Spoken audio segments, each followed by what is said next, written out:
여러분 안녕하십니까? 오늘부터 3개월 동안 누가복음을 공부하고자 합니다. 누가복음은 복음서 중에서 분량이 가장 길고 또 누가가 사도행전도 기록했기 때문에 누가복음과 사도행전을 함께 묶어보면 신약성경의 4분의 1을 차지하고 있습니다. 누가복음의 분량이 많기 때문에 우리가 그 3개월 동안 12번에 걸쳐서 공부를 하고자 하는데 공부를 할 때 사용하는 교재는 ESV 성경 공부 시리즈 교재입니다. 이 교재는 12주 동안 배우도록 구성되어 있습니다. 그래서 첫 시간에는 괴간을 살펴보고 두 번째 강의부터는 본문을 들어가는 방식으로 하겠습니다. 함께 공부할 때 이 교재에 있는 문제를 따라가면서 문제를 함께 풀어보고 또 보충할 내용이 있으면 제가 더하는 방식으로 성경 공부를 하고자 합니다. 이 시간에는 책에 있는 그 개관의 문제를 잠시 보면서 누가복음의 특징을 살펴보고 우리가 어떤 내용을 누가복음을 통해서 배울 수 있는지 또 어떻게 접근하는 것이 좋은지 파악하고자 합니다. 첫 번째 문제를 읽어보겠습니다. 여러분은 예수님의 가르침 중에서 어떤 가르침을 또는 그분 생애에 있었던 사건들 중에서 어떤 사건들을 특히 누가복음과 연관시킬 수 있는가? 말하자면 누가복음에 있는 가르침과 사건 중에서 이제 예수님께서 말씀하신 내용, 또 예수님과 관련된 사건 중에서 누가복음에 독특하게 나타나는 내용이 무엇인가라는 질문으로 보입니다. 그래서 마태, 마가, 요한복음과 대조적으로 그 누가복음에 있는 내용을 물어보고 있고 힌트를 보면 예수님의 가장 잘 알려진 비유 중에서 몇몇은 누가복음에만 발견된다. 이런 것들은 여러분이 구원에 대해 어떤 생각을 하게 했는가?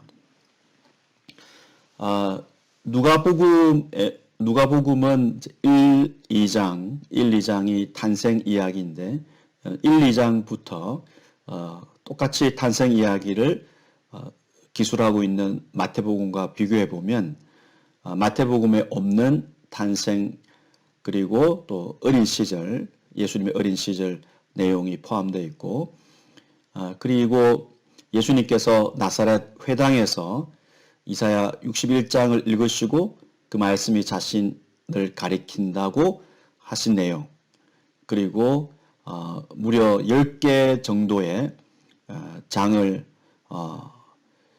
할애해서 예루살렘으로 올라가시는 그 여정을 기록한 내용 그리고 또 예수님께서 부활하신 이후에 제자들과 식사하시고 그리고 엠마오로 가는 두 제자를 만나시는 이런 그 성천과 또 관련된 내용들 이런 그 사건과 가르침은 누가복음에만 나타난다고 할 수 있죠. 누가복음은 하나님의 구원 역사가 예수를 통해서 어떻게 이루어졌는가를 설명하고 있습니다. 다른 복음서도 이 주제를 다루고 있지만 누가복음 그리고 사도행전은 좀 더 하나님의 그 구원 계획이 어떻게 실현되고 있는지를 보다 포괄적으로 그 이방인 구원과 더불어서 포괄적으로 설명하고 있음을 우리가 알 수가 있습니다. 예를 들어서 누가복음에 반복되는 단어 중에 하나가 이루다라는 단어인데 수동태로 하나님께서 직접 그 예수님을 통해서 이루시는 그 구원 역사를, 구원의 성취를 설명하기 위해서 이 단어를 사용하고 있죠. 1장 1절에 보면은 누가가 말하기를 우리 중에 이루어진 사실에 대하여 이렇게 이야기를 하고 있는데, 이루어지다, 이루다 이 단어가 반복적으로 사용되는 것도 누가복음 그리고 사도행전의 특징이 하나님의 그 구원 계획이 예수님의 삶과 가르침을 통해서 성취되고 있음을 강조하고자 한다, 이렇게 볼 수가 있습니다. 또한 해야 한다라는 이 단어, 영어의 must, 이 단어가 신약에 한 90회 정도 사용되는데 누가 행전에 40회가 사용되고 있어서 하나님이 계획하신 것이 반드시 이루어져야 하고, 이 이루어져야 하는 사명을 위해서 예수님이 이 땅에 오셔서 가르치시고 행동을 하셨다, 이것을 알 수가 있습니다. 우리가 그 문제를 따라서 생각해 보면 누가복음의 이 특징 중에서 그 문학적 특징, 누가복음을 구성하고 있는 문학적 또는 문해적 특징을 몇 가지 살펴보고자 합니다. 첫째로 누가복음이 복음서 중에서 유일하게 속편을 가지고 있습니다. 그 사도행전이라는 그 책을 염두하고 누가가 누가복음을 저술한 것으로 보입니다. 두 번째로는 예루살렘 여정을 길게 기록하고 있습니다. 사람들에 따라서 어느 부분부터 어느 부분까지를 여행 여정 기사로 봐야 되는지는 조금 차이점이 있긴 하지만 대체적으로 9장 51절부터 예수님께서 예루살렘을 향해 올라가시는 내용부터 예루살렘 입성 직전 또는 예루살렘에 입성하신 바로 그 장면 까지, 입성하시기까지 또 입성한 직후까지 이렇게 조금 차이는 있지만 긴 그 분량을 통해서 예수님의 그 여정 장면을 다루고 있는데, 흥미롭게도 그 예수님의 그 여행 장소가 구체적으로 어떻게 펼쳐지는지를 저술하는 데는 누가가 관심을 두지 않습니다. 다시 말해서 누가는 예수님의 이동 경로보다는 예수님의 그 하나님 나라의 가르침, 또 하나님 나라의 특징을 보여주시는 그 행위에 초점을 맞추고 있습니다. 이동 경로는 그렇게 중요하지 않고 그 과정에서 예수님이 제자도에 대해서 또 하나님 나라에 대해서 무엇을 가르치시고 무엇을 보여주시는지, 여기에 그 독자들이 초점을 맞추도록 유도하고 있습니다.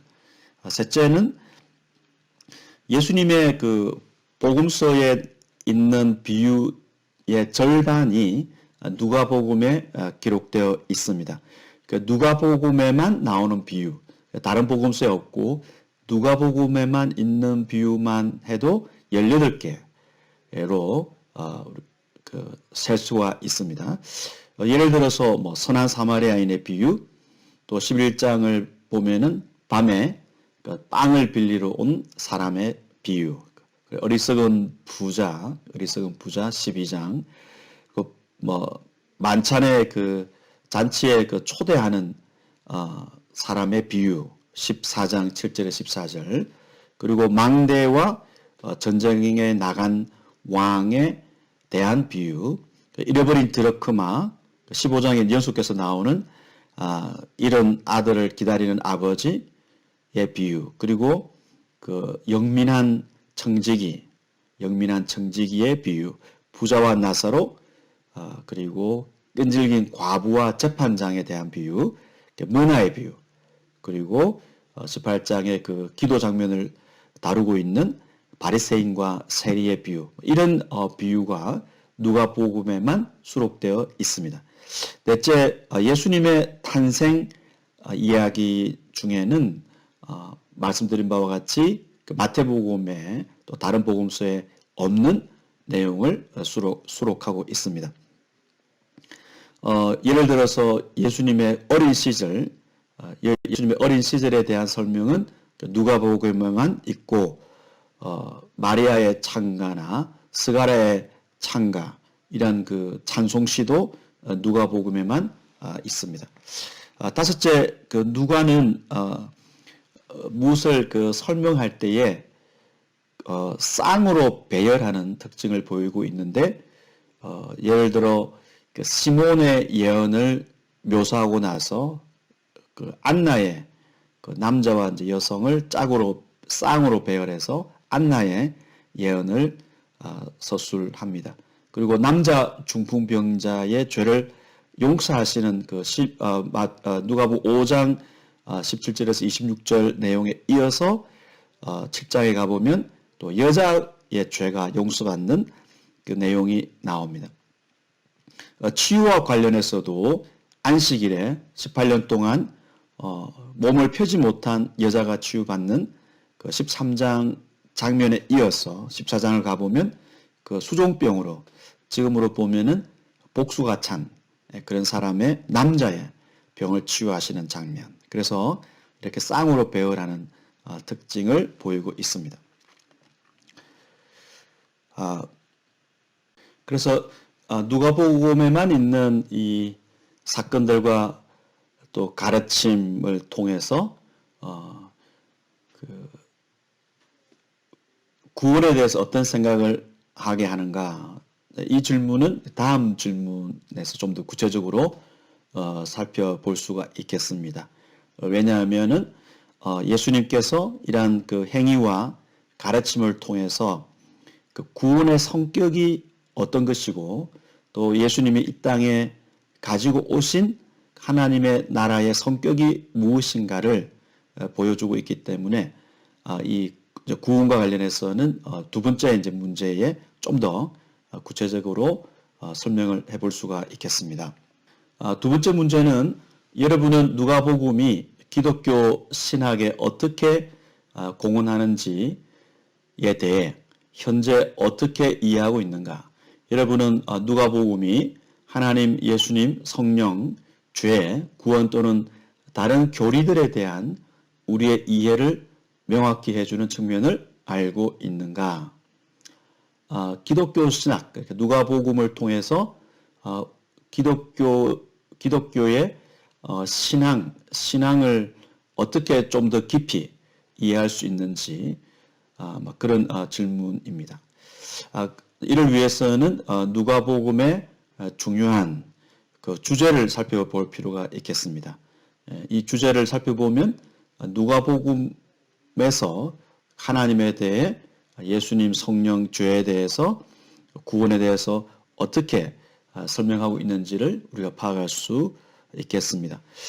누가복음은 잘 알려진 바와 같이 그 잃어버린 자들에 대한 특별한 그 관심을 보이고 있고, 이 관심을 여러 가지 그 가르침과 사건을 통해서 보여주고 있습니다. 잃어버린 사람들, 사회적 관점에서 보면은 사회적 약자들이라고 할 수 있는데, 이런 잃어버린 자들에 대한 그 자들을 위한 복음을 강조한다. 이런 측면에서 보면은 그 대표적으로 15장에 나오는 연속되는 새 비유, 잃어버린 양의 비유, 잃어버린 동전을 찾는 여자의 비유, 또 두 명의 아들, 두 탕자죠. 두 탕자를 기다리시는 아버지의 비유. 이 비유를 통해서 독자들은 잃어버린 자들을 회복하고자 하시는 그 하나님의 마음이 예수님을 통해서 드러나고 있음을 볼 수가 있습니다. 일반 사람들의 시각, 또 종교적으로 당시의 엘리트 계층에 있던 사람들의 시각에서는 이런 그 잃어버린 자들을 찾기 위해서 많은 노력이 필요한데 그러한 노력이 사회 종교적으로 별 도움이 안 된다. 낭비라고 생각할 수가 있고 그래서 예수님을 비판하는 사람들은 예수님의 행위가 낭비다 이렇게 판단했습니다. 또한 누가복음을 읽는 독자들, 교회 또 신자들 역시 이런 잃어버린 자들은 사회나 교회에 별로 도움이 되지 않고 피해를 주기 때문에 그 에너지를 다른 사람들을 위해서 사용하면 더 좋다. 이렇게 생각하기 쉽죠. 그러나 예수님은 잃어버린 자들을 위한 비유와 실제로 또 잃어버린 자들을 위해서 시간과 노력을 사용하심으로써 원래 하나님의 사랑은 낭비하는 특징을 가지고 있다. 이러한 낭비처럼 보이는 그러한 그 사랑, 헌신을 통해서 잃어버린 자들이 회복되는 것을 예수님이 강조하고 있습니다. 그리고 이 경제, 사회, 또 종교적 관점에서 그 소외된 사람들, 말하자면 주변부에 있는 사람들에 대한 관심을 예수님이 보여주고 있습니다. 예수님은 이미 그 어머니 마리아의 찬가에 나온 것처럼 예수님은 그 낮은 자들을 회복하시는 하나님의 계획과 뜻을 실천하셨습니다. 예수님은 나사렛 회당에서 말씀을 전하실 때 이사야 61장 1, 2절에 있는 내용을 읽으시고 그 내용이 자신을 가리킨다. 말하자면 예수님을 통해서 가난한 자들에게 기쁜 소식이 전해지는 이런 놀라운 그 희년의 복음이 예수님을 통해서 실현될 것을 선포하셨습니다. 그리고 예수님은 누가복음에만 나오는 사건과 또 비유, 또 말씀을 통해서 이러한 그 약자들을 얼마나 예수님이 소중하게 다루시고 대하시고 회복하시는가를 보여주십니다. 평지설교로 불리는 6장의 설교에서도 예수님은 그 가난한 자들과 부자들의 운명을 대조하면서 그 가난한 자들을 위한 하나님의 마음을 표현하셨고 또 어리석은 부자가 곡식을 많이 쌓았지만 그날 밤에 죽는 줄 모르고 그렇게 곡식을 쌓은 어리석은 부자의 이야기나 또 불의한 청지기 부자와 나사로 이란 그 비유는 누가복음에만 나오고 또 예수님의 가난한 자들에 대한 관심을 보여줍니다. 그래서 예수님은 이 가난하고 소외된 자들을 환대하심으로써 그 제자 공동체가 예수님처럼 그 가난하고 소외된 자들을 환대하도록 가르치고 있습니다. 그리고 누가는 그 하나님 나라의 주제를 다루면서 특히 부와 재물을 소중한 소재로 사용했습니다. 앞에서는 그 사회적, 종교적, 경제적 약자에 대한 관심을 예수님이 보여주셨다고 제가 말씀을 드렸는데 이 하나님 나라의 주제를 다룰 때도 마찬가지로 부와 재물을 중요한 주제로 다루고 있습니다.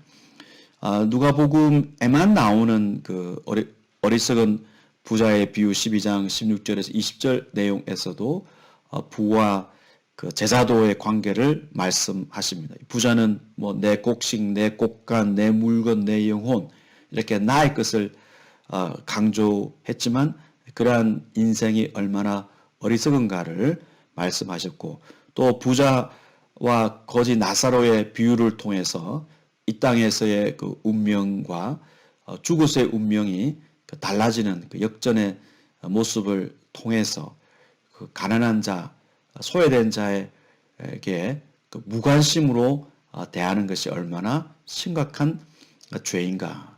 그러니까 예수님은 낭비처럼 보이는 사랑을 강조하셨는데 그 반대는 무관심이죠. 그래서 무관심이 얼마나 심각한 공동체의 죄가 되는가를 또 보여주셨고, 세리장 삭개오의 집에 유하신 장면에서도 삭개오가 구원에 대한 감격으로 가난한 자들을 위해서 돈을 사용하기로 결심을 했죠. 회개의 표시가 돈을 어려운 사람을 위해서 사용하고 또 공정하게 돈을 벌고 공정하게 돈을 사용하는 그 결심을 하게 되었는데, 이 장면도 하나님 나라의 특징을 돈으로 설명하고 있습니다. 그리고 예수님은 이 가난한 자들에 대한 반복되는 그 내용을 통해서 무관심이 아니라 그런 그 애정으로 관심으로 대하는 그 태도가 구원을 받은 사람의 어떤 증거다라는 입장에서 그런 돈과 관련해서 하나님 나라의 특징을 보여주고 있습니다.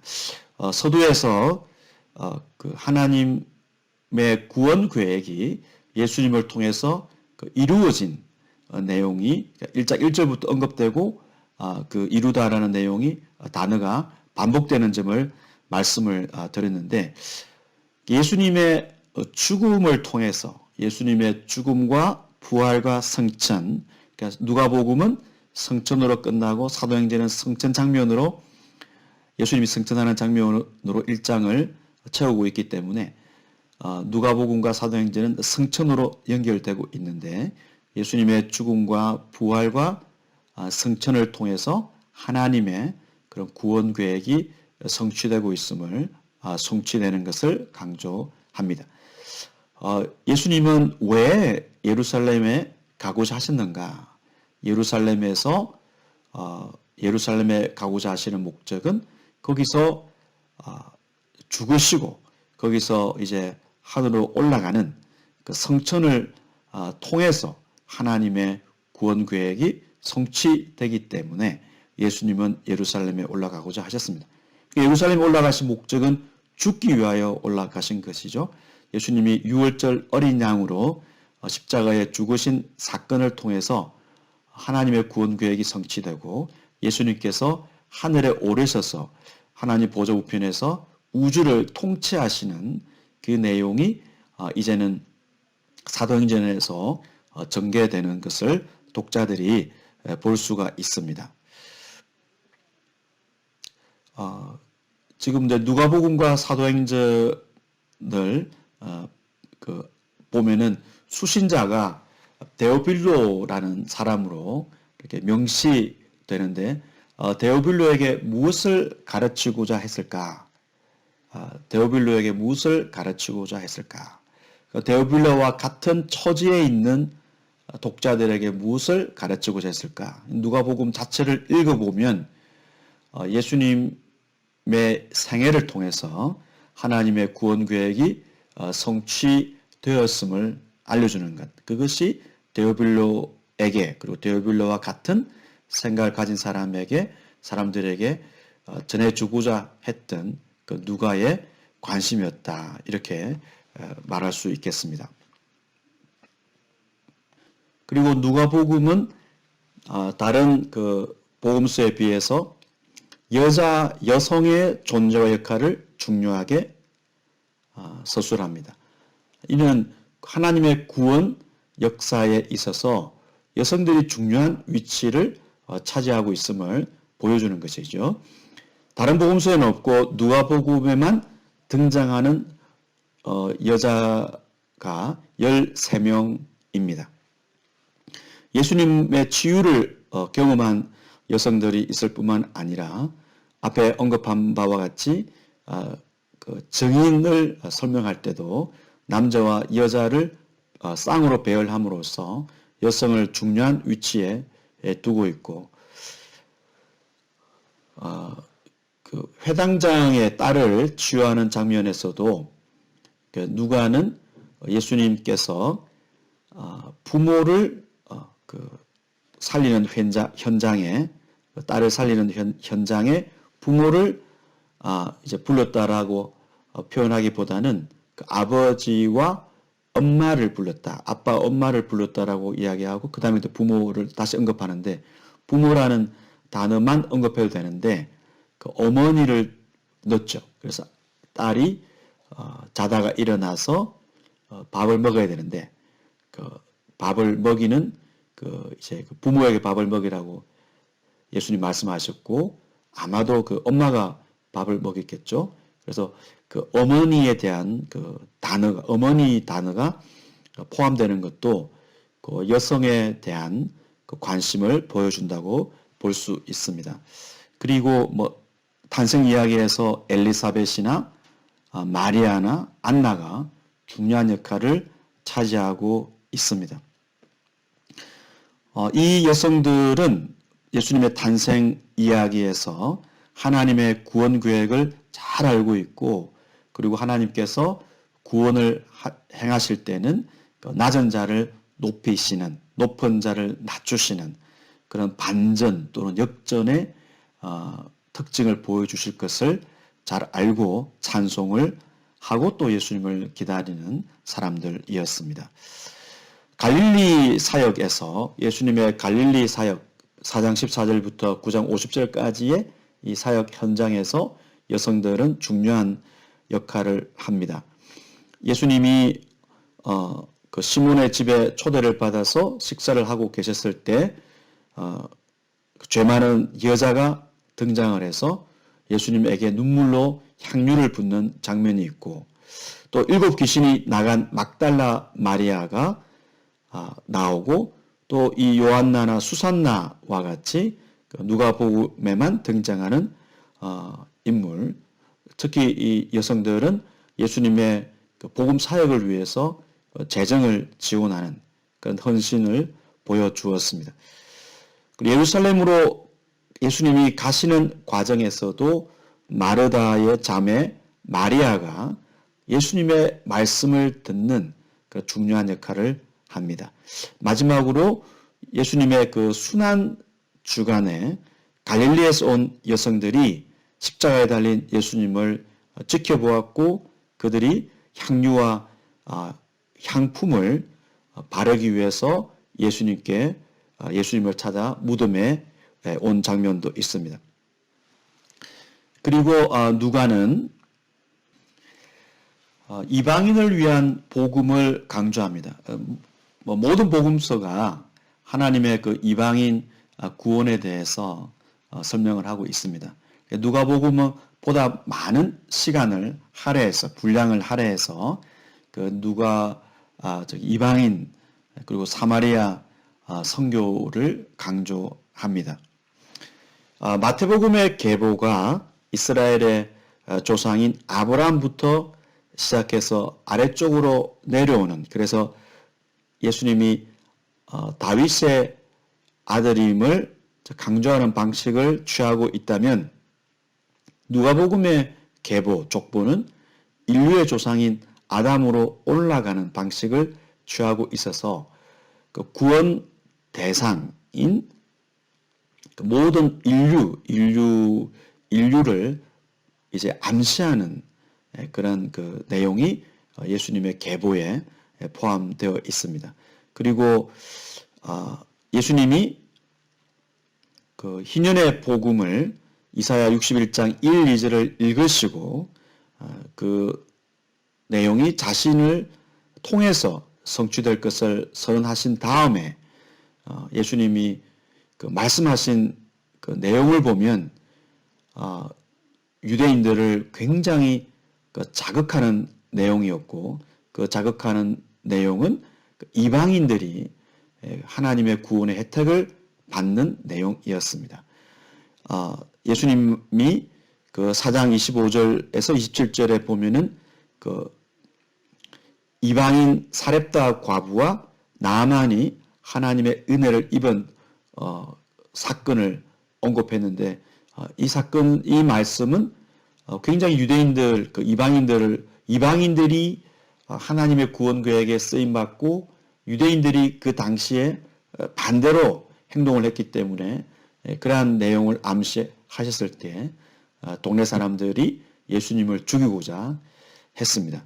이 정도로 예수님은 처음부터 이방인에 대한 관심을 보여 주셨고, 예수님이 12제자뿐 아니라 이스라엘을 상징하는 12제자뿐 아니라 모든 민족을 상징하는 숫자로 보이는 70 또는 72, 70 또는 72 명의 제자들을 부르신 사건도 이방인 구원에 대한 하나님의 관심을 대변하고 있습니다. 외국인이라는 단어가 실제로 사용되는데, 그 선한 사마리아인 비유를 보면은 이 사마리아인은 유대인의 관점에서는 외국인이었죠. 이 선한 사마리아인이 이웃 사랑의 모본으로 등장을 하고, 특히 누가복음에는 그 사마리아에 대한 내용이 이 사마리아인의 비유 외에도 두 번 더 등장하는데, 나병 환자가 치유받았을 때 감사하러 돌아온 환자는 사마리아인이었습니다. 또 예수님께서 그 사마리아의 9장 51절부터 56절을 보면 예루살렘 여정을 가시면서 첫 번째로 사실 그 사마리아 지역에 가셨죠. 그러면 독자 입장에서는 사마리아 사람들이 예수님의 그 사역을 이렇게 배척하고 적극적으로 조금 더 수용하지 않았는데 이들의 운명이 어떻게 되었을까 이제 궁금해할 수 있죠. 사도행전을 읽어보면은 사도행전 8장에 그 복음이 강력하게 그 사마리아 지역에 확장되는 그런 사마리아 지역에 그 복음이 전파되는 내용을 볼 수가 있죠. 예수님께서 말씀하시기를 성령께서 임하시면 예루살렘과 온 유대와 사마리아와 땅끝까지 제자들이 복음의 증인이 될 것이라고 말씀하신 바와 같이 사마리아의 복음이 확장이 됩니다. 그래서 누가복음과 사도행전을 연결해서 우리가 읽는다고 가정할 때 이 사마리아에 대한 예수님의 관심, 그리고 누가의 관심은 사도행전에서 더욱더 이제 확대된다 이렇게 말할 수 있습니다. 누가는 하나님의 그 구원 계획을 위해서 성령께서 중요한 역할을 하고 있음을 서술하고 있습니다.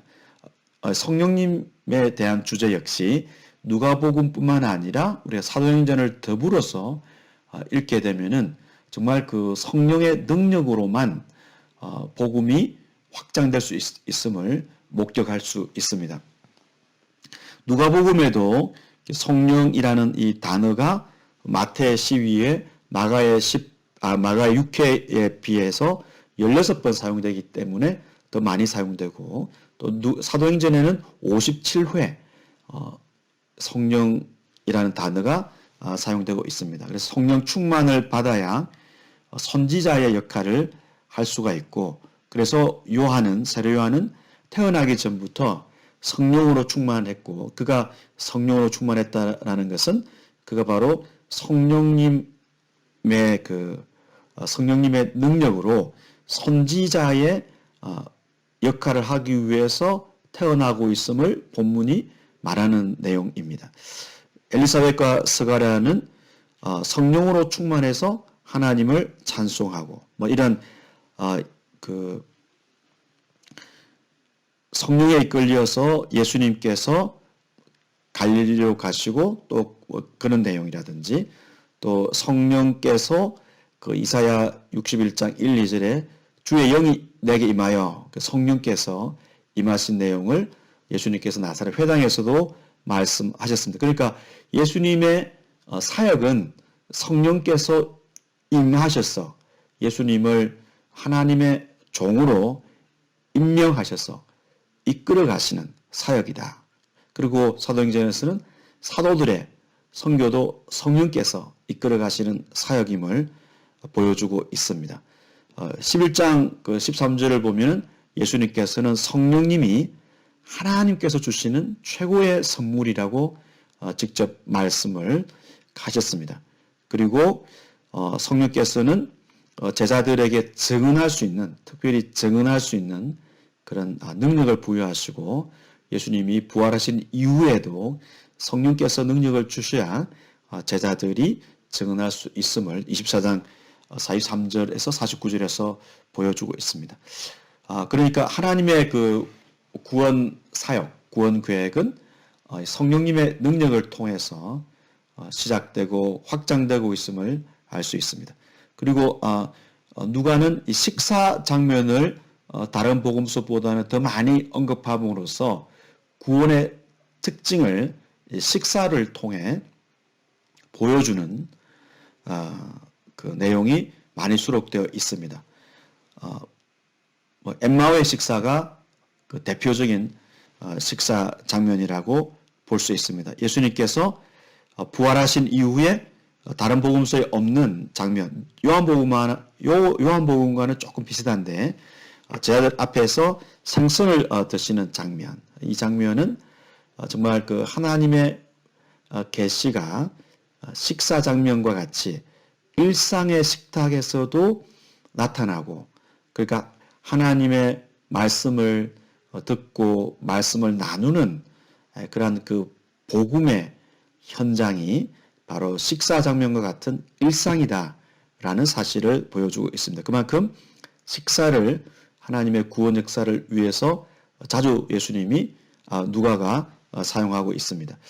누가복음에서 또 예수님은 기도하는 장면을 다른 복음서에 비해서는 좀 더 자주 서술을 하고 있습니다. 예수님이 중요한 사건을 앞두시고 기도하시는 내용을 우리가 볼 수가 있습니다. 그래서 구원 사역에 예수님이 행하시는 그 구원 사역의 중요한 전환점에서 예수님은 기도를 통해서 하나님과 교제하시고 하나님의 뜻을 물으시고 또 하나님의 뜻에 따라서 결심을 하시고 실천하시는 그것을 우리 독자들이 볼 수가 있습니다. 마지막으로 누가복음은 기쁨과 찬송의 복음이죠. 실제로 교회 역사에서 성탄절에 부르는 찬송의 많은 부분이 이 누가복음의 그 세계 찬송 시에 근거하고 있습니다. 예수님께서 15장에 나오는 그 비유들에서 말씀하신 것과 같이 이 땅에서 사람이 회개하면 하늘에서는 얼마나 기뻐하시는지를 말씀하고 있죠. 그래서 기쁨과 찬송을 누가복음에서 가르침을 통해서 또 장면을 통해서 보여주고 있습니다. 그래서 우리가 그 문제에 있는 것과 같이 하나님, 예수님, 성령, 또 죄라든지 구원에 대해서 우리가 폭넓게 알 수가 있습니다.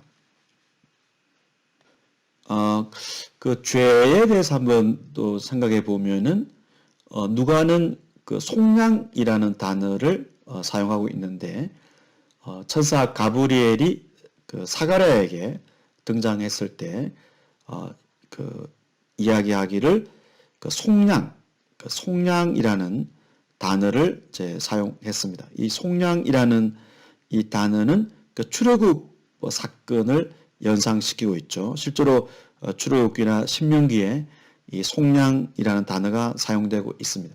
너는 애굽 땅에서 종되었던 것과 내 하나님 여호와께서 너를 속량하셨음을 기억하라. 신명기 15장 15절 또 24장 18절과 같이, 그래서 그 하나님께서 그 예수님을 통해서 그 이스라엘을 속량하셨듯이 예수님을 통해서 만민을 그 속량하실 것, 죄에서 이제 그 죄의 속박 가운데 있는 사람들을 구원해 주실 것을 누가복음 처음부터 강조하고 있습니다.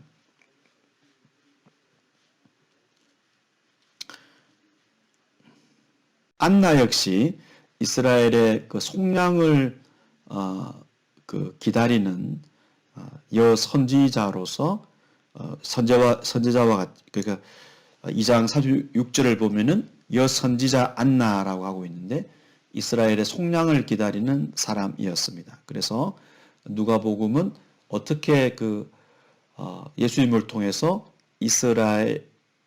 옛 이스라엘의 그 속량과 같이 만민을 속량하는 사건이 일어나는지 보여주고 있습니다. 그 누가복음의 이 구조를 이 책에서 잘 나누고 있습니다.